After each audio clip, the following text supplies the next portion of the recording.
Dualidade na mente, ideia, munição. Palavras voam rápida, choque na audição. Falar de tudo, da treta solução. Microfone vira arma, é pura explosão. Dualidade de ideias, quebra na moral. Discussão infinita, flow transcendental. Toca no que importa, do casual ao crucial.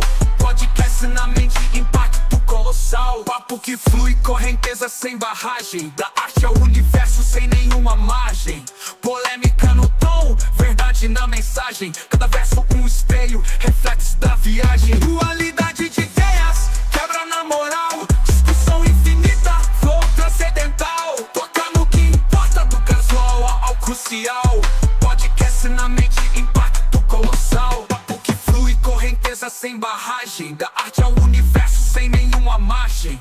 Polêmica no tom, verdade na mensagem. Cada verso um espelho, reflexo da viagem.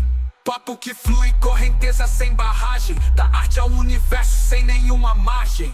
Polêmica no tom, verdade na mensagem. Cada verso um espelho, reflexo da viagem. Pensamento é livre, não tem algema. Mente aberta que não há dilema. Cada episódio, nova cena, novo esquema. Dualidade de ideias, a gente sempre teima. Quebra de conceito, ideia destruidora. Construção de divisão, papo provocadora. Da música ao espaço, mente exploradora. Podcast é a guerra e a palavra é vencedora.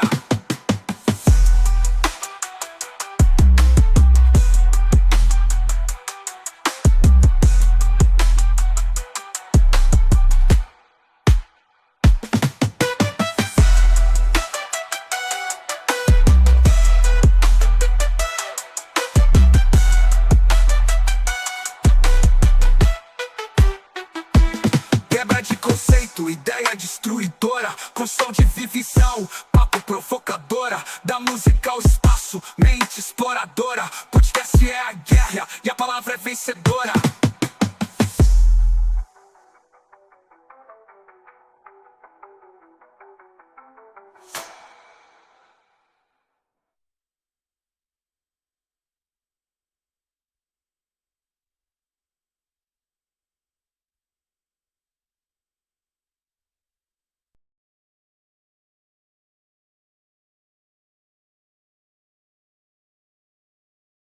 Sejam todos muito bem-vindos ao podcast Dualidade de Ideias. Hoje o Edgar, que apresenta o podcast junto comigo, não pôde estar presente por questões pessoais, mas temos um convidado aqui hoje super especial, ele que é psicólogo e vai abordar alguns temas assim, bem da atualidade. Anderson Silveira, seja muito bem-vindo. Ô, querido, muito obrigado pelo convite, imensamente feliz pelo convite, quando você falou sobre os temas, etc.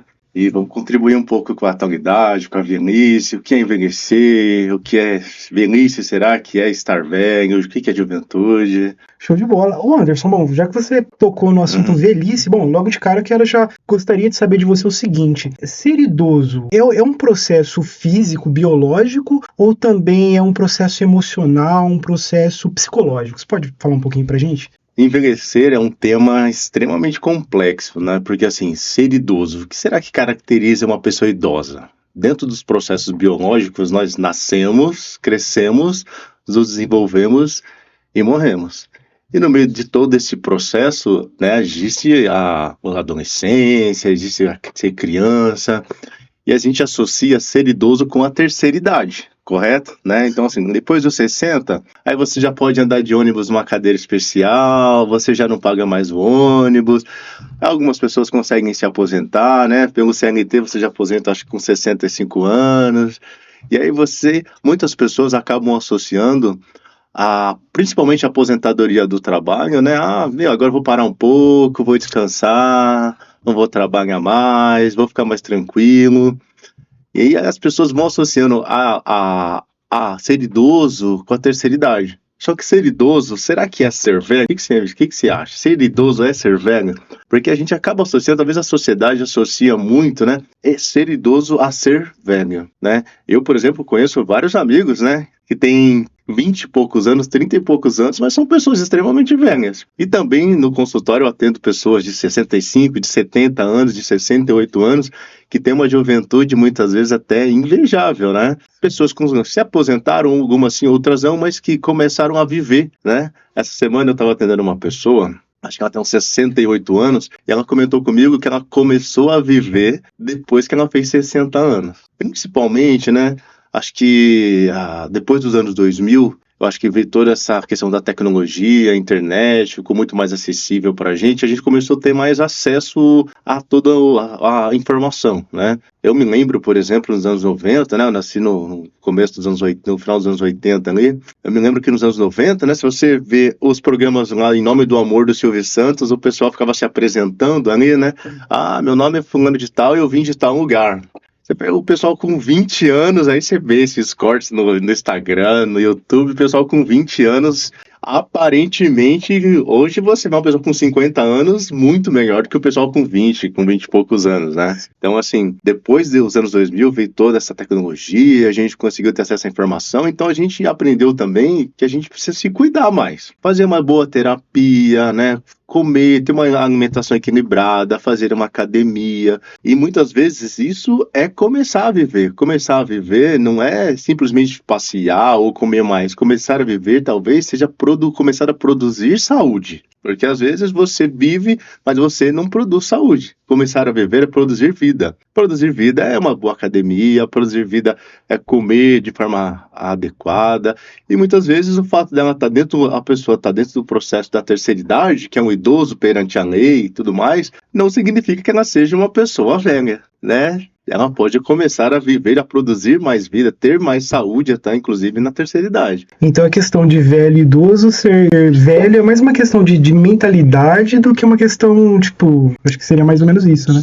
Da forma como eu entendo velhice de algumas formas, né? A primeira forma que eu entendo velhice, principalmente o estado físico. Eu acho que se você não se cuida, né, não tem uma rotina de exercício, porque músculo e ossos, né, e o nosso organismo, quanto mais você exercita, quanto mais você bate nele, mais forte ele fica, né? Quanto menos você se exercita, quanto menos você agride, claro, no sentido correto, mais vulnerável ele fica, né? Então, uma criança, quando ela começa a andar, ela começa a se movimentar e as pernas vão ficando fortes. Quando você quebra o braço e você vai lá, põe o gesso, você precisa fazer uma fisioterapia depois, que é para você fortalecer esse braço para ele poder construir resistência, né? Então, da forma como eu vejo velhice, né, o primeiro ponto é essa questão da velhice física. Então, muitas pessoas têm 30 e poucos anos, 40 e poucos anos, mas não tem essa rotina de exercício, não tem essa rotina de alimentação saudável de repente, e elas acabam tendo, muitas vezes, a idade biológica mais avançada do que realmente tem, porque não trabalham esse processo todo. Essa é uma forma de velhice. A outra forma de velhice é uma questão, muitas vezes, de mentalidade, de fato, né? Então, assim, algumas pessoas têm 30 e poucos anos, mas já são as pessoas mais tranquilas, com hábitos mais velhos, talvez mais sedentárias, como eu acabei de falar. Então, também tem essa questão da mentalidade. Como eu estava dizendo agora há pouco, né? Tem pessoas com 60, 70 anos que continuam saindo, continuam se divertindo. Algumas começaram a estudar, aprender uma nova língua. Tudo isso é produzir vida, tudo isso é produzir saúde, né? Então, assim, a pessoa idosa, sim, ela é velha. Esse é um questionamento que a gente faz. Agora, uma pessoa com 35 anos, com 40 anos, que de repente parou de inspirar a vida, que parou de tentar evoluir, que não está se cuidando, ou então que ainda tem aquela mentalidade um pouco mais velha. Essa pessoa, ela é idosa? Não. Mas ela é velha? Bom, aí já me traz uma outra questão, então. Uhum. Você acha, assim, que, de acordo com a sua percepção, o idoso do passado, ele é diferente do idoso dos dias atuais? Tem uma diferença, assim? Com certeza, com certeza. Eu cresci numa cidade aqui de interior, aqui perto de Campinas, que se chama Louveira, não sei se você conhece. Sim.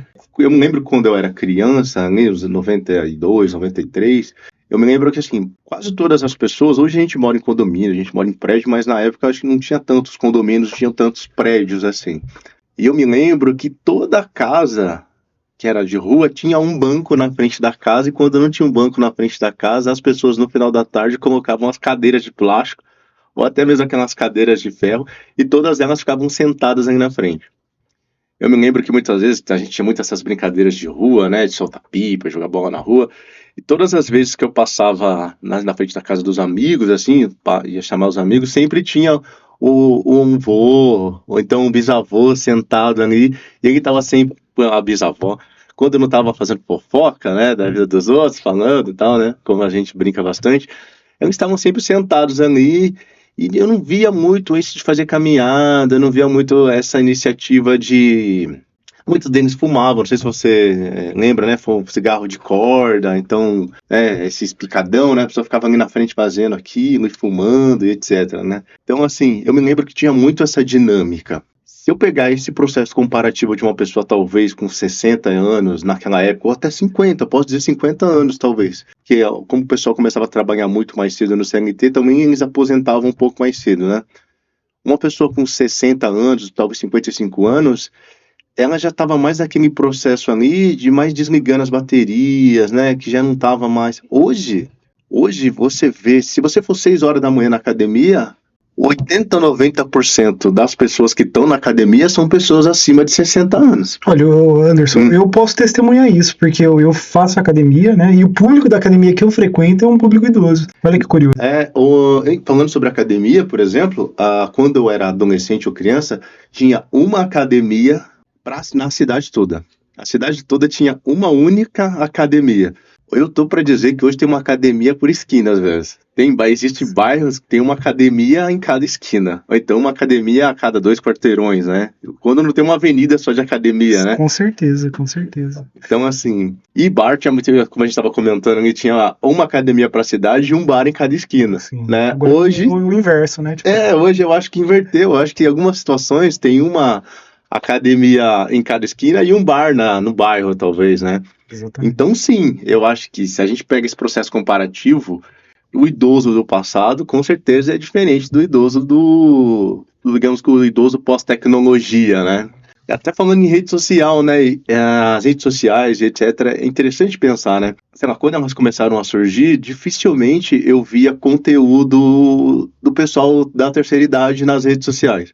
Não sei se você quando surgiu o Instagram ali, 2010, 2015, Facebook, se tinha, eu não me lembro, assim, não chamava tanta atenção. Hoje, por exemplo, eu acompanho algumas pessoas no Instagram ou no YouTube que são youtubers, sei lá, instagramers da terceira idade. O pessoal faz muito conteúdo com o pai, muito conteúdo com o avô e etc, né? Então, assim, essa dinâmica, a gente saiu do idoso que fica sentado na frente da casa fumando picadão, né, fazendo a fofoca, etc, pro idoso que vai na academia, né, que tá 6 horas da manhã, acorda às vezes mais cedo que a gente, 5 horas da manhã para ir na academia para se exercitar, ou então por idoso que pega um celular com toda a dificuldade dele faz um conteúdo para a internet, né? Então olha só as dimensões, né?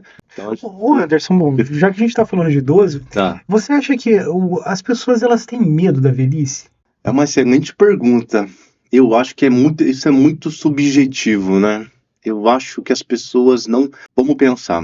Olha, eu considero... Hoje em dia falam-se muito de autoestima e de autoconfiança, né? Então, autoestima e autoconfiança, se a gente pensar dentro de um processo biológico, psicológico, não diz respeito necessariamente a você ter um corpo legal, você ter uma aparência boa. Autoestima e autoconfiança diz respeito a você ter funcionalidade no seu corpo, a você ter um corpo funcional, né? Então, assim, eu consegui levantar, eu consegui abaixar, eu consegui me movimentar, eu consegui andar de bicicleta, eu consegui ir para os meus compromissos. Então, eu me sinto autoconfiante e a minha autoestima ela fica estruturada à medida que eu tenho um corpo funcional. Porque se eu tenho uma aparência legal, mas o meu corpo não é funcional, eu não consigo desenvolver autoestima e muito menos autoconfiança. Então, a funcionalidade do corpo aliado com a estética, a gente pode compreender como autoestima e como autoconfiança. O maior medo, na minha opinião, e trabalhando com pessoas, né, atendendo pessoas no consultório, eu acho que o maior medo que as pessoas têm não é necessariamente da velhice. O maior medo que as pessoas têm, e talvez seja até a nível inconsciente, é de perder a funcionalidade do corpo, né? Então, assim, talvez isso venha à tona num processo consciente, como o medo de velhice, ruga, essas coisas, por exemplo, tem o botox, etc, etc. Mas do que adiantaria um rosto estético, um corpo estético, mas sem funcionalidade, né? Talvez isso funcione até a nível inconsciente. Eu acho que o medo talvez mais real seja o de perder a funcionalidade do corpo ou de não poder ter liberdade de movimento, de não poder fazer as coisas que querem. Claro que a nível consciente, né, no nosso processo consciente, vem olhar no espelho, né, eu vou fazer um botox, né, fazer uma academia para ficar forte, para ficar musculoso, isso também é legal. Mas eu acho que a nível inconsciente, acho que as pessoas têm muito mais medo de perder a funcionalidade do corpo, né? Ficar dependente do outro, eu acho que é interessante pensar, né? Porque quando eu era mais jovem, eu tinha muito essa ideia de que autoestima e autoconfiança era você se sentir poderoso, você se sentir bonito na frente do espelho, né? Fazem 12 anos que eu atendo no consultório, depois de todo esse tempo trabalhando, eu fui entendendo, escutando pessoas, atendendo pessoas, que o medo real delas, de repente, não é esse de perder a aparência. Porque isso vai acontecer, isso é inevitável, né? É inevitável. O tempo chega para todo mundo. E claro que você tem o direito de fazer procedimentos estéticos para que você possa ficar cada vez melhor, etc. Mas o medo real, eu entendo, das pessoas, talvez de fato seja o de perder a funcionalidade mesmo, né? De não poder ser produtivo, né? Anderson, bom, agora vem uma questão que a gente tá falando, né, como desse medo, né, foi a pergunta que eu te fiz, né, e você acha que as pessoas têm uma fase da vida, ou talvez na velhice, ou em alguma outra etapa da vida, que as pessoas sofrem uma crise existencial? Existe isso? Existe muito isso, e a crise de existência, ela não tem relação com a idade, né? A crise de existência tem relação com o seu processo interno, né? Nós passamos diversas crises existenciais durante a vida, né? Essa passagem de tempo, por exemplo, é que a gente não lembra que a gente era muito jovem, né? Muito novo, né?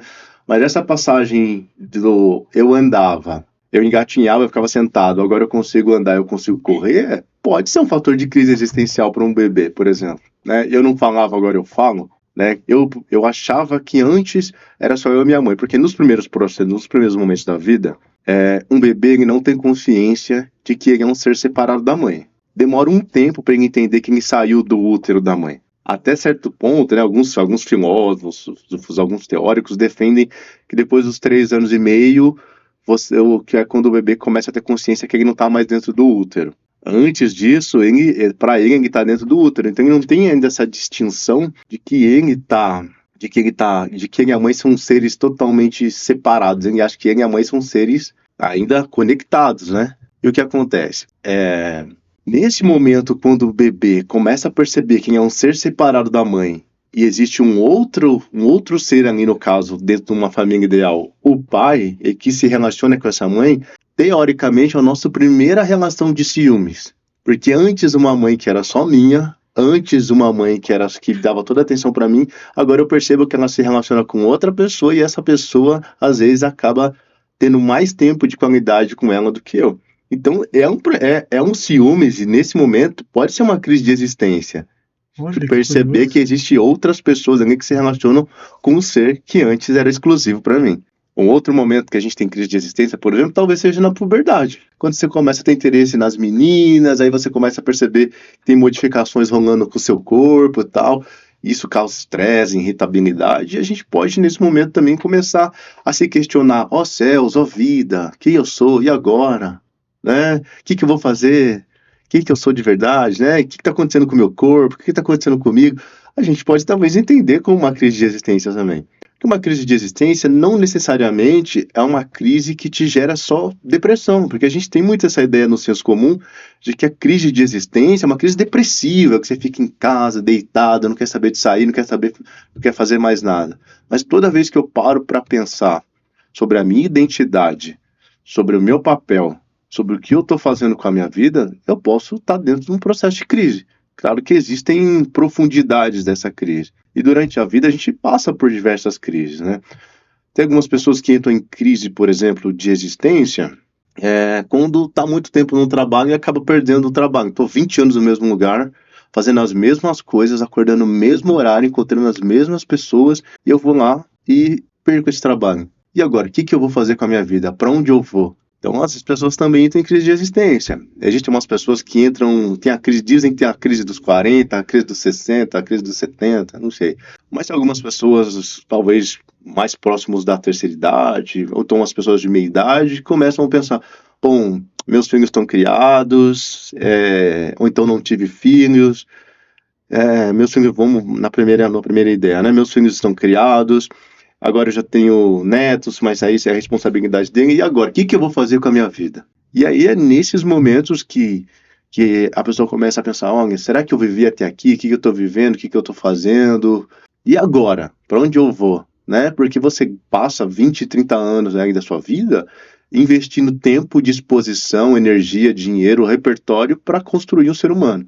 E para onde vai todo esse investimento quando ele não necessita mais? O que eu vou fazer com tudo isso? Isso pode me colocar numa crise de existência.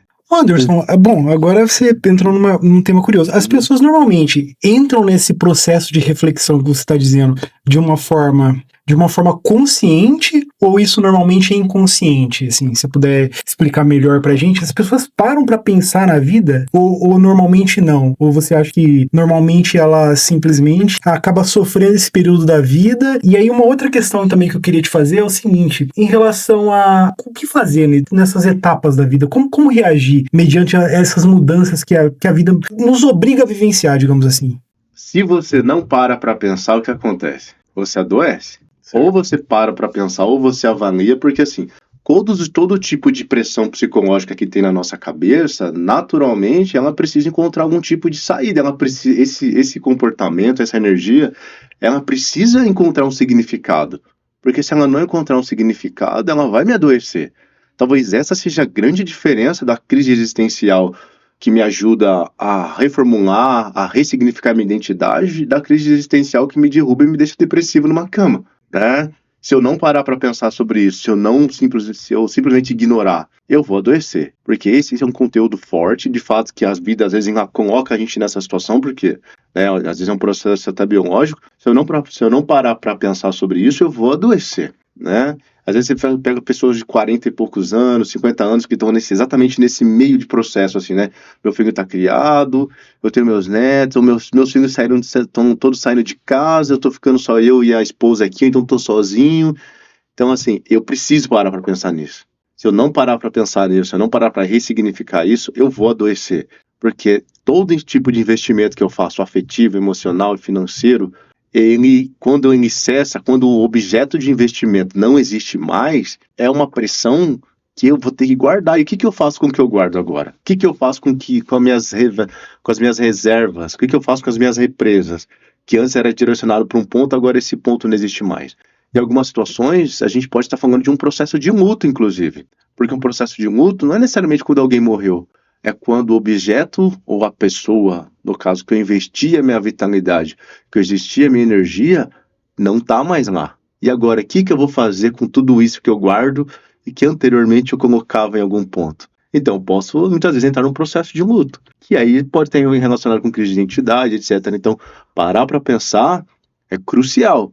Então, eu vou falar para o nosso ouvinte, se você está passando por uma fase que seus filhos estão indo embora de casa, se você está passando por uma fase de crise de existência, você precisa parar para pensar sobre isso, inclusive talvez investir até numa análise para tentar entender uma nova fase, para ressignificar, para dar um novo sentido, e inclusive para conseguir entender quais são as diretrizes da vida daqui para frente, porque senão você vai adoecer. Em relação a gerações, a geração Z, né, que é a geração mais recente, mais jovem, e a geração dos boomers, né? Como que é o que seriam os idosos, né, hoje? Como que é essa relação, as mentalidades, esses dois universos diferentes, como que eles se cruzam? Eles se cruzam? Com certeza. Essa é uma boa pergunta, mas é uma pergunta excelente, né? Porque assim, aí a gente volta um pouco, só pra gente pegar o gancho do que a gente estava falando no começo, né? Até alguns idosos que começam a viver, né, na terceira idade. Porque talvez em alguma situação lá atrás, por uma questão às vezes dos pais serem rígidos, ou então de não ter muito acesso, às vezes financeiro, ou então às vezes não ter muito acesso ao tempo, porque tinha que trabalhar bastante, não tinha muito tempo para se divertir, né? Não tinha tempo para se divertir, às vezes não tinha dinheiro para investir em viagem, às vezes não tinha tinha que cuidar dos filhos, às vezes dos irmãos, etc. E não tinha muito tempo para investir, né? E aí você pega uma pessoa, né? Quando conversa com pessoas dessa faixa de idade, acima dos 65, vamos pensar assim, hoje elas estão vivendo uma vida que elas nunca tiveram, né? Conseguem viajar, já sobra um pouco mais de tempo, porque conseguiram ressignificar esse lugar. Todo o tempo que eu investia para as pessoas, hoje, para meus filhos e tal, hoje eu invisto em mim. Eu vou começar a viver. E essas pessoas, em algum momento, elas acabam se cruzando com as pessoas mais jovens. Inclusive, né, falando das redes sociais, pegando o gancho das redes sociais. Eu não esqueci o nome, eu tava vendo um vídeo no Instagram de uma moça que faz conteúdo com o pai dela, aí tem outro que faz conteúdo com o avô, tem outro que faz conteúdo com o tio. E são conteúdos riquíssimos, né? Inclusive, esse cruzamento de gerações é riquíssimo, assim, né? Tem essas trends de TikTok, eu não mexo muito no TikTok, essas trends de Instagram, né? Que o pai e o filho, às vezes o vô e o filho, eles ficam posicionados em pé e alguém faz uma pergunta: quem é que teve a bicicleta aos 10 anos? Quem é que teve o videogame há não sei quantos anos? E os idosos não tiveram as coisas muito depois, e algumas coisas conseguiram ter agora, né? Mas forneceram isso para os filhos, né? Então esse cruzamento geracional acaba acontecendo e é riquíssimo. Inclusive, esse cruzamento é necessário, né? Essas pessoas precisam se encontrar, elas precisam conversar, elas precisam interagir para esses jovens conseguirem ter essa consciência do que os pais, do que os avós passaram para poder fornecer tudo que eles têm agora, né? Então, além disso acontecer, isso é necessário. Ô Anderson, então você acha que as redes sociais, elas aproximam as pessoas ou elas separam as pessoas? Já pegando um gancho aí no que você está falando. Bom, é uma excelente pergunta, porque a resposta natural talvez seria que as redes sociais são ruins para as pessoas, porque, de fato, a rede social ela é uma vitrine, ela não é um bastidor, né? A gente pode entender dessa forma, né? Então, assim, basicamente, se você vai no shopping, eles não vão colocar as piores roupas lá, né? Eles vão tentar colocar uma coisa que você se interesse por aquilo. Então, as redes sociais, elas bem administradas, né, com a atitude mental correta, talvez ela seja produtiva, por que não? Né? Talvez ela seja saudável, por que não? Por que a gente tem essa mania de demonizar as coisas? Eu acho legal. Existe um processo que é necessário, que é esse processo de você entender que aquilo não é um norte, não é um referencial, que é um entretenimento, que deve ter um ou outro conteúdo mais sério, né, de médicos, de psicólogos, de engenheiros, de advogados, que você pode se beneficiar disso, né, e tudo bem, mas, assim, que aquela vida ali que as pessoas possam viajando, fazendo coisas, brincando, se divertindo, é uma programação da TV, é uma programação, né, voltando a falar dos anos 90, tinha a TV em casa, eu assistia TV Globinho, né, e aí eu me divertia com os animes, então eu assistia, cara, tem uma coisa muito louca nisso. Eu me lembro, você se lembra de assistir a Banheira do Gugu domingo, meio-dia, cara? Né? Imaginável nos dias de hoje, né? Hoje seria um absurdo, né? E a gente assistia a Banheira do Gugu domingo, meio-dia, a gente assistia a Banheira do Gugu, a gente assistia aquele teste de cardíaco do Gugu, várias mulheres peladas, seminuas, digamos assim, né? E tava tudo bem naquela época. Hoje a gente entende que esse é um abuso infantil, né? A adultização das crianças, etc, né? Mas naquela época tava tudo bem, né? Então, assim, o que é pior? O que é mais nocivo, né? Qual é? Então, assim, a Banheira do Gugu, todo mundo lá, tal, ou porque você pode pôr filtros agora, você pode... Então, cara, eu acho a rede social bem administrada, né, pros pais, para quem tem crianças, pais, a gente que é adulto entender que aquilo é uma vitrine, que é uma programação, mas que de repente não é um referencial, que tem conteúdos ali que você vai conseguir trazer para sua vida, que você vai usar de forma positiva, mas tem conteúdos que você não vai conseguir, como tudo na vida, né? Então, eu acho que pode ser produtivo, pode ser saudável, sim. Anderson, bom, aí você falou a respeito dos jovens, né, com os idosos lá fazendo vídeos na internet, e super interessante, super legal. Mas você acha que os idosos, eles se dão bem com a tecnologia? Tem um entrosamento aí dos idosos com a tecnologia ou não? Vamos pensar em tecnologia. Claro que, assim, os idosos, eles não nasceram com um smartphone na mão. Até a gente que é dos anos 80... em algumas situações a gente acaba tomando um banho aí da molecada que nasceu nos anos 2000 pra cá, né? Tipo, sobre tecnologia, programação e tudo mais, né? Então a gente acaba tomando um banho. Claro que os idosos, talvez em algumas situações, eles não têm toda essa habilidade que o pessoal que nasceu agora tem. Mas eu acho que eles mandam bem, cara. Dentro das limitações deles ali, dentro do que é esperado para a idade, dentro do que é esperado para o repertório deles, eles mandam bem. Você não vai cobrar de uma criança de 2 anos que ela fale. Ou talvez fale, mas não que tenha um repertório grande, extenso de palavras. Porque ela precisa de um pouco mais de tempo para se desenvolver, da mesma forma que você não cobra que o idoso seja expert em tecnologia, em celular, em computador, né? Ele seja um expert, porque de repente é de uma outra época, etc, né? Então, dentro das limitações, dentro do que é esperado, dentro das diretrizes deles, eu acho que eles mandam bem, sim. Eu acho que, né, eu não conheço um idoso que não sabe fazer uma ligação, que não sabe mandar um áudio no WhatsApp. De repente ele não consegue escrever porque ele não enxerga, né, porque ele tem um problema de visão. Mas ele sabe apertar um botão do microfone e mandar um áudio de 5 minutos, né? Então, assim, sim, dentro das limitações, dentro do que é esperado, eles conseguem, eles mandam bem, né? Claro que vai muito do interesse de cada um também, né? Mas eu acho que eles têm ali uma familiaridade, eles mandam bem, cara. A gente falou dos idosos, agora, e o que você acha dos jovens? Você acha que os jovens estão sendo moldados por essa nova fase da existência humana, que são as redes sociais e a tecnologia? Isso não acaba assustando um pouco aí pro futuro? Isso não causa um impacto emocional, um impacto psicológico? Mas aí a pergunta que eu faço é, você acha que as redes sociais imitam a vida ou a vida imita a rede social? Nossa, é complexo, hein? Eu acho que é um pouco de cada, será ou não? De fato, assim, né? Há um tempo atrás eu li um livro de um sociólogo do país de Gales, né, inglês, etc., que chama Raymond Williams. Ele estava falando o nome do livro é Television. E ele estava descrevendo um pouco sobre, de 1950 esse livro, inclusive. E ele estava falando um pouco que a sociedade da época, a discussão era exatamente essa, se a sociedade ela era moldada a partir da televisão, ou se a televisão era uma representação da sociedade. Então, assim, tudo é muito complexo. Claro que assim, né? Uma coisa que eu percebo que é uma principal questão dos jovens de hoje é que talvez criou-se essa ilusão de que as coisas são mais fáceis do que realmente são, mais rápidas do que realmente são, né?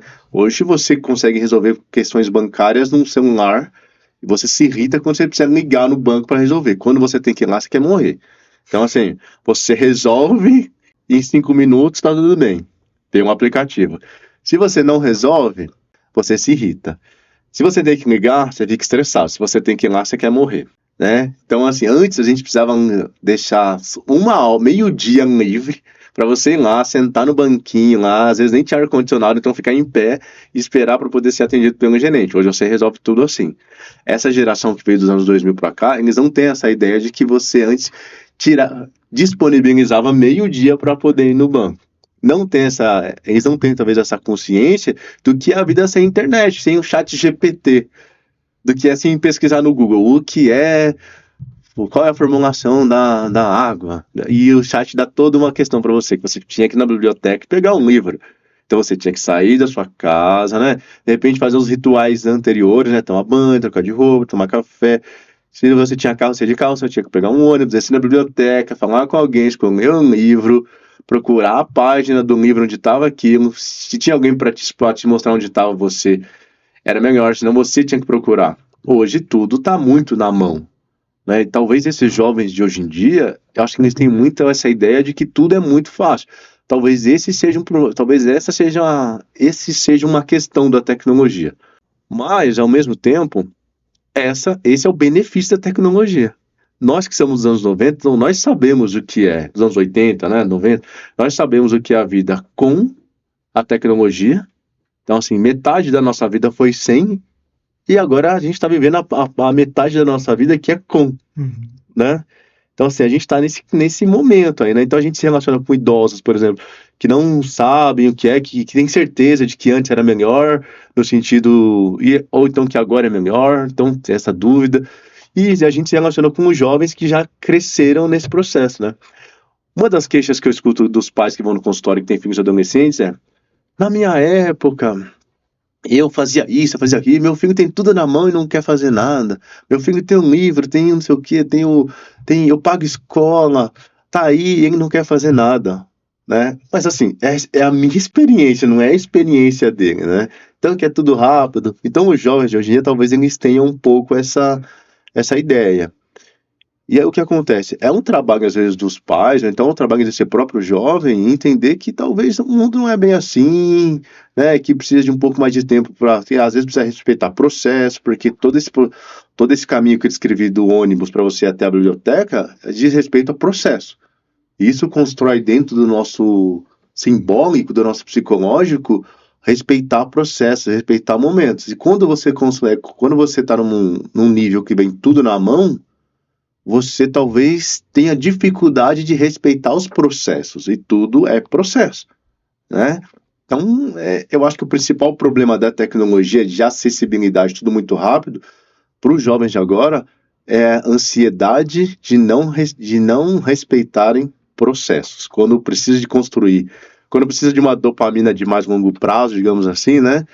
E aí eles têm um pouco mais de dificuldade de respeitar processo. Falando assim de pais e filhos, como que é essa relação nos dias de hoje, assim, relação dos pais, né, e dos filhos? Porque assim, hoje a gente vive numa sociedade extremamente acelerada, que é difícil encontrar um tempo para qualquer coisa, é difícil. E a gente tem um outro dilema também, que são as redes sociais, os filhos ali nas redes sociais, os pais muitas das vezes também nas redes sociais. Isso causa um impacto na criação dos filhos nos dias de hoje? Dilemas, conflitos, aquela dificuldade do pai conseguir se relacionar com o filho? É uma boa questão também, porque nós estamos no momento, assim, né? Eu vou fazer 37 anos, não sei se você tem filhos. Não tem. Tá. As pessoas da nossa idade, da nossa geração que tem filhos, estão exatamente nesse momento, que viveu um período de tempo antes sem saber o que é tecnologia e nesse período foi criança e recebeu um tipo de criação. Talvez desses avós que agora têm 60 e poucos anos que não quer nem saber mais de ficar dando atenção para você, quer te receber no máximo no fim de semana para almoçar um lado, contarem que tá na academia, tá no grupo da terceira idade lá, tá fazendo as viagens para Monte Sião, para Serra Negra e tá vivendo a vida, né? Então, assim, as pessoas da nossa idade que têm esses filhos, né? Então, assim, às vezes entra nesse dilema, de fato, né? Eu recebi esse tipo de criação, era assim, assim, assim, agora é diferente, agora eu não sei se eu levo em consideração o que eu aprendi lá atrás, ou então se eu acho da maneira como eu gostaria, como eu entendo que é o mundo agora. Porque, assim, qual que é o certo? A criança brincar com os brinquedos dela ali, ou ela e de repente descer no playground do prédio, ou ela assistir um anime que ela gosta num streamer ali. O que é certo ou o que é errado? O que é saudável, o que não é saudável? Tudo vai do ponto ali do feeling do pai em relação à criança, né? Se a criança ficou na escola o dia inteiro, né? Porque hoje em dia as crianças também, elas basicamente estudam em período integral, assim, né? Então estudam muito. Hoje em dia o mundo não é mais como antes, de fato o mundo é um pouco mais perigoso, etc, as ruas, etc, né? Então, assim, o que é certo? Então a criança passou o dia inteiro estudando, já fez educação física, fez inglês, fez não sei o que, natação, ela chega em casa. Ela não pode ficar, de repente, no YouTube assistindo um vídeo de um anime que ela gosta, de um desenho que ela gosta. Isso é errado. Isso é problemático para a saúde dela, sendo que ela já teve toda a rotina da manhã, né, a agenda da manhã com rotina toda preenchida do que é saudável. No momento de descanso dela, ela não pode ter um momento que é dela, de descanso dela, fazendo algo que de fato ela queira fazer, como assistir um desenho. Então tudo vai do ponto do equilíbrio, né? Às vezes a gente trabalha a semana toda, cansado, chega no final do dia, e aí a gente tá lá, fala, eu vou ver minha série. Você não pensa isso? Eu vou ver a minha série? Vou relaxar aqui, vou ver a minha série? Aí a criança não pode ver o desenho da galinha pitadinha no YouTube, sendo que ela passou a semana inteira o dia todo com rotina. Claro que, assim, é sempre essa história, né? O que é demais é demasiado. Eu não vou passar o dia todo assistindo, até a gente é adulto, eu não vou passar o dia todo assistindo uma série e a minha vida perder a funcionalidade, deixar de estudar, deixar de trabalhar, deixar de produzir. Mas no meu período de descanso, eu posso ter a liberdade de fazer o que eu entendo que é, de ter o meu momento mais egoísta, de fazer o que eu entendo que é mais saudável para mim, né? Eu posso ter isso. Qual é a questão? A criança também pode ter. Então tudo diz respeito ao equilíbrio ali, né? nem o streamer demais, nem tecnologia demais, e nem também de menos. É o ponto de equilíbrio, e aí é o feeling do pai e da mãe em relação ao quanto conhece a criança mesmo, né? Bom, Anderson, agora entrando numa questão aí, que eu não sei se é polêmica, não sei, vamos descobrir agora, mas você acha que a fé, ela contribui para a saúde mental? Se a fé contribui para a saúde mental? É realmente uma pergunta polêmica. Aí a gente vai para aquela pergunta, o que é fé, né? Fé é acreditar em alguma coisa, né? Se você estiver me perguntando sobre igrejas ou sobre religiões e etc., eu acho que as religiões e as igrejas, ela têm um papel, cara, e tiveram durante a história um papel fundamental, assim, né? Eu conheço várias pessoas que são de comunidades e que fazem um trabalho muito sério, assim, né? Que recuperam as pessoas, que ajudam as pessoas, né? Que fazem trabalhos missionários, né? Trabalhos humanizados, que são legais, né? E também conheço pessoas que, de repente, não fazem um trabalho tão legal e tão saudável assim, né? Então, assim, eu acho que antes de fé, ou antes de religião, ou de religiosidade, diz muito respeito a quem você é enquanto pessoa. Porque se você é uma pessoa que é espírita, ou se você é uma pessoa que é evangélica, ou se você é budista, ou se você é... Independente do que você seja, o que você acredita, digamos assim, o que vale mais se é a sua intenção, o seu coração, né? É como você vai usar isso de fato, né? Mas de fato, uma fé bem estruturada, uma religião, uma igreja correta, honesta, né? Que se preocupa de fato com as pessoas, em melhorar a vida das pessoas, pode contribuir para a saúde mental, por que não? Porque dentro de uma comunidade você encontra amigos, você encontra afeto, amor, troca. Se for saudável, por que não? Né? Isso é uma comunidade. Se for saudável, por que não? Acho que sim, contribui, com certeza. E Anderson, você acha que a religião pode atrapalhar um processo terapêutico? Excelente pergunta também. Bom, isso é um dos principais pontos que pessoas muito religiosas não procuram a terapia, por exemplo, né? Porque entende, de repente, que quando o terapeuta ou o psicólogo, o psicanalista, né, ou muitas vezes até o psiquiatra, começa a fazer perguntas, que talvez vai começar a conflitar com a fé e etc, né? Então, assim, eu acho que as coisas, elas podem coexistir de uma forma totalmente saudável, mas desde que os dois trabalhos que estão fazendo sejam trabalhos sérios, né? Um psicólogo, um psicanalista, um psiquiatra sério, ele jamais vai te colocar de frente com seus princípios ou com o seu caráter. Ele vai te ajudar a encontrar respostas para suas questões emocionais, para suas questões de identidade, de existência, né? Para suas ansiedades, para os seus transtornos, dentro da sua própria ferramenta, né? Já teve situações, por exemplo, que a pessoa não estava mais na comunidade dela, que eu falei, olha, eu percebi que depois que você não frequentou mais a sua comunidade, você não teve mais amigos. Olha. Né? Você está com dificuldade de fazer amigos. E aí a pessoa falou, olha, é verdade, quando eu estava na minha comunidade eu tinha mais amigos. E por que você saiu de lá? Me discuti, briguei, me desentendi. Tá, mas qual grupo de pessoas que você conhece que, independente de ser dentro de uma comunidade ou não, que você não tenha discussões ou briga? Até na família tem. Então, assim, se o trabalho é sério, as coisas podem coexistir. Ô, Anderson, mas não tem assim, eu tô falando mesmo que eu realmente não sei, curiosidade. Não tem algum momento, assim, que pode conflitar uma situação com a outra? Assim, conflitar, eu digo, a religião, a crença da pessoa com alguma prática da psicologia ali que não se cruza, vai talvez colocá-la numa situação de conflito interno? Bom, é uma pergunta excelente, mas sabe o que eu penso, assim, eu penso que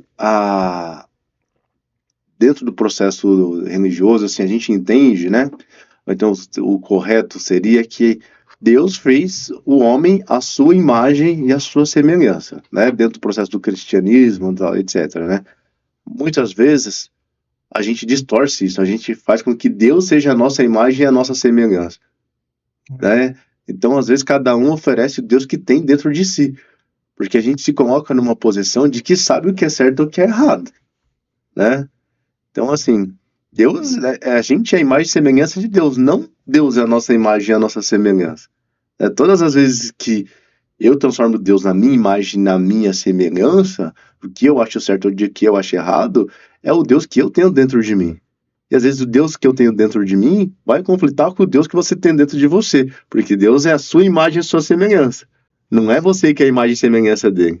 Se o processo estiver invertido, naturalmente as coisas se conflitam. Então, assim, não sou eu que sou a imagem, não é Deus, é a minha imagem, minha semelhança, sou eu que sou a imagem e semelhança dele, né? Então, não é nem, muitas vezes nem é sobre mim, assim, né? É sobre Deus, né? Sobre o que está fora, né? Então, muitas vezes, inclusive, eu tenho dificuldade de compreender, né? Ou de ter empatia, porque às vezes eu entendo que o que eu penso, o que eu acho é verdade absoluta, né? E às vezes não é. É o Deus que existe dentro de mim, então que eu entendo que é certo, que é errado, sabe? O Deus que eu entendo que é certo, o Deus que eu entendo que é errado, conflita com o que conflita com você. Mas se eu conseguisse entender que eu que sou a imagem e semelhança de Deus, talvez eu não conflitasse tanto contigo, né? Talvez conflita porque aí depois eu acabo virando um fanático em algumas situações, né? Porque aí eu fico... Aí, às vezes a diferença do fanático de uma pessoa equilibrada é a seguinte, né? Então, assim, se a minha roupa está curta, né? Eu troco de roupa pra ela ficar legal. Eu não corto meu braço pra caber na roupa, né? Muitas vezes a gente fica tentando cortar o braço, ajustar a realidade ao que eu acho certo e errado. Muitas vezes eu que preciso mudar de ideia, né? Eu que preciso me adaptar, eu que preciso flexibilizar, né? É uma resposta que eu consigo dar nesse sentido, assim. Não sei se eu respondi. Ok, perfeito. Agora falando do cristianismo, né? A Bíblia ali, os evangelhos, melhor dizendo, eles dão muita ênfase, né? Próprio Jesus sobre a questão do perdão, né? Como que a psicologia enxerga essa questão do perdão, da redenção? Excelente pergunta, né? Vou dar até uma resposta meio clichê de Facebook aqui, de Instagram talvez, né? Porque perdoar pra gente da psicologia não é necessariamente conviver mais ou manter aquilo na minha vida. Perdoar é conseguir entender e não sentir mais a dor, não sentir mais aquela dor. Mas, na minha opinião, o perdão, para a psicologia, a gente entende como um processo. Eu lembro do que você fez, eu lembro da dor que você me causou, mas eu não tenho mais acesso àquela dor e eu consigo te dar esse perdão. Porque enquanto aquela dor ainda está dentro de mim, eu não consigo perdoar.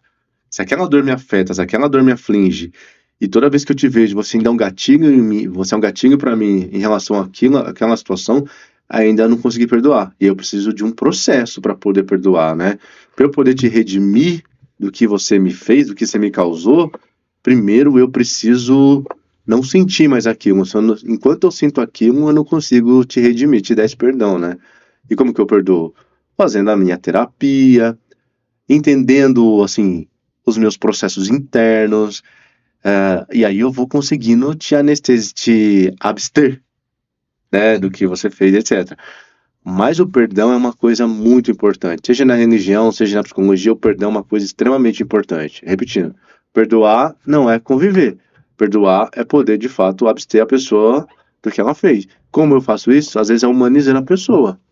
Entendendo que a pessoa é um ser humano, que ela comete erros, tal qual ela comete, eu também já cometi. Então são associações, são construções emocionais que você precisa ir fazendo, que você precisa ir desenvolvendo, e aí com um processo, né, com o tempo, você vai conseguindo aí liberar a pessoa da culpa, assim, né?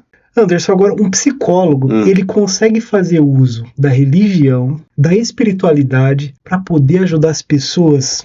Não no contexto terapêutico, não no contexto de consultório, né? Assim, não, porque nesse sentido a gente precisa ser coerente, né? Porque a religião não é ciência, a religião é fé, é filosofia de vida, agora a psicologia, ela é uma ciência. Então, assim, se eu estou no meu papel de terapeuta, se eu estou dentro do consultório, é hora de eu me abster um pouco da religiosidade, da religião, da minha fé, e usar as ferramentas psicológicas que eu aprendi, né? Então, assim, na minha vida pessoal, eu sendo psicólogo, eu sou psicólogo dentro do consultório, na minha vida pessoal, o terapeuta fica um pouco de lado. Aí, se você é psicólogo, psicanalista, psiquiatra, você vai na igreja, né, você tem um cargo lá na igreja, beleza. Agora, dentro do processo terapêutico, é exclusivo das nossas técnicas baseado em ciência. Aí a gente não pode usar a fé. Eu não acho que a ciência, de repente, ou a filosofia, as biologias, né, ou a psicologia são inimigas da fé. Eu acho que elas se complementam dentro de um processo histórico, né, porque, assim, Você é um ser humano, eu sou um ser humano, os animais também estão aí, os leões, né? Todos os animais estão aí, todo mundo vive no mesmo ecossistema, né? Então a psicologia, a ciência, a fé, todo mundo vive no mesmo ecossistema, né? Todas as pessoas, né? E cada um com a sua ideologia, cada um com a sua fé, todas as pessoas, elas se correlacionam, né? Então, assim, por exemplo, se você quebrou o braço, se você está com o braço quebrado, de repente, na sua fé, você acredita que Deus pode te curar. Mas se Deus já desenvolveu a ciência, capacitou os homens, por que você vai lá na igreja fazer isso se você não pode ir no hospital e engessar o braço? Não faz sentido, né? Tem essas histórias de Facebook, é interessante, né? E até aquela história do barco, né? Tipo assim, que a pessoa tava morrendo afogada, veio um barco, e aí, não, Deus vai me salvar. Aí veio um iate, não, Deus vai me salvar. Aí veio uma canoa, não, Deus vai me salvar, a pessoa acabou morrendo. Aí chegou no céu, e aí falou assim, pô Deus, eu criei tanto em você, tinha tanta fé e você não me salvou. Aí ele falou assim, te mandei um barco, um iate, uma canoa, um jet ski, e você morreu, você não pegou a ajuda que eu te mandei. Né? Então assim, tudo tá tudo correlacionado de alguma forma, tudo coexiste, né? Nada simplesmente existe, tudo coexiste, né? Agora responde pra gente, você acha assim, na sua percepção, o autoconhecimento, ele contribui para a saúde mental? Autoconhecimento para a saúde mental é crucial. Autoconhecimento não é ausência de sofrimento, esse é o ponto. Não é porque você se conhece que você não vai sofrer. Não é porque eu entendo como eu funciono, os meus mecanismos, que eu não vou sofrer. Né? Eu tô triste, tô chateado, perdi meu emprego, terminei um relacionamento, meu filho não tá indo bem na escola, meu pai faleceu, minha mãe faleceu, meu avô faleceu, meu chefe tá no meu pé. O fato de... Isso vai me gerar sofrimento, vai me gerar estresse, vai me gerar cansaço. Mas o mais importante do autoconhecimento é eu entender que eu estou nesse processo e que eu não vou tomar nenhuma decisão precipitada. Então que eu não vou descontar nos outros a raiva que eu estou sentindo, não vou descontar nos outros a insegurança que eu tenho. Então o autoconhecimento, saber os seus demônios, os seus anjos, suas inseguranças, né? Te ajuda a você a se relacionar melhor com os outros, te ajuda a você entender os seus processos, entender o que me arma e o que me desarma, como eu lido com isso, como eu resolvo isso, mas não significa que você não vai sofrer, significa que você não vai ter tristeza, etc. Autoconhecimento te ajuda a lidar com as situações da vida, mas não tira seu sofrimento, te ajuda a resolvê-los, mas não significa, não te isenta, não te blinda, te ajuda a resolver. Anderson, mas como começar isso? Quais são os passos que eu devo trilhar para me conhecer? Da mesma forma que a gente entendia que no passado todo mundo fumava muito, comia gordura trans e não sei o que, passava comercial de Marlboro no Fantástico, né? Então assim, a gente tomava refrigerante a roda e não sei o que, lembra que suco de 10 centavos? Da mesma forma que a gente, com o tempo, foi entendendo que a gente precisava cuidar da saúde, precisava fazer uma academia, precisava ter uma alimentação equilibrada, evitar os fast food em excesso, para que a gente aumentasse a longevidade e tivesse mais saúde, da mesma forma são os processos terapêuticos. Né? Hoje você faz academia, você corre, você nada, você faz umas provas. Então, assim, hoje a gente entende também que a saúde mental, a terapia, ela é extremamente importante. Uma boa terapia, uma psicanálise, uma psicologia comportamental, não sei, as crianças também, desde cedo, se preocupar, né, com esse processo de autoconhecimento, ler bons livros, tudo isso são processos extremamente importantes para o autoconhecimento, né? Da mesma forma que a saúde física é importante, o autoconhecimento é importante. O autoconhecimento começa com terapia, com análise. É assim que a gente se conhece. Anderson, a conversa está muito boa, mas a gente já está chegando no final do nosso bate-papo, passou muito rápido. Você quer dar algum recado para o nosso público? Fica à vontade. Pô, querido, eu que agradeço o convite, foi excelente, foi bom, excelente papo, pena que acaba tão rápido assim, né, que a gente tá todo empolgado, também empolgado, ganhando as baterias aqui, né.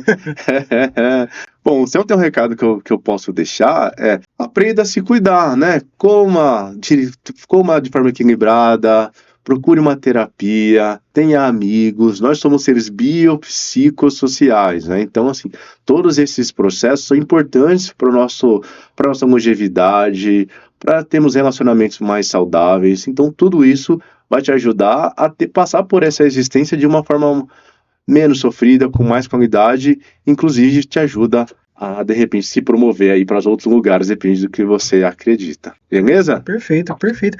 E você que está assistindo o nosso podcast, eu vou pedir para você curtir, compartilhar. Se você não segue a gente, passe a seguir a partir de agora. E é isso aí. Até a próxima. Sobre o conteúdo do episódio, o Dualidade de Ideias Podcast tem como propósito ouvir, compartilhar e debater diferentes opiniões e pontos de vista sobre os mais variados temas, sempre buscando promover o diálogo e a reflexão. As opiniões e comentários compartilhados pelos convidados representam suas próprias visões e experiências, que podem diferir das dos apresentadores, da produção ou do canal. Caso algum espectador se sinta ofendido, prejudicado ou tenha dúvidas em relação ao que foi dito, pedimos que entre em contato conosco. Estamos abertos ao diálogo e dispostos a avaliar e, se necessário, ajustar o conteúdo, buscando sempre respeito, clareza e responsabilidade na comunicação.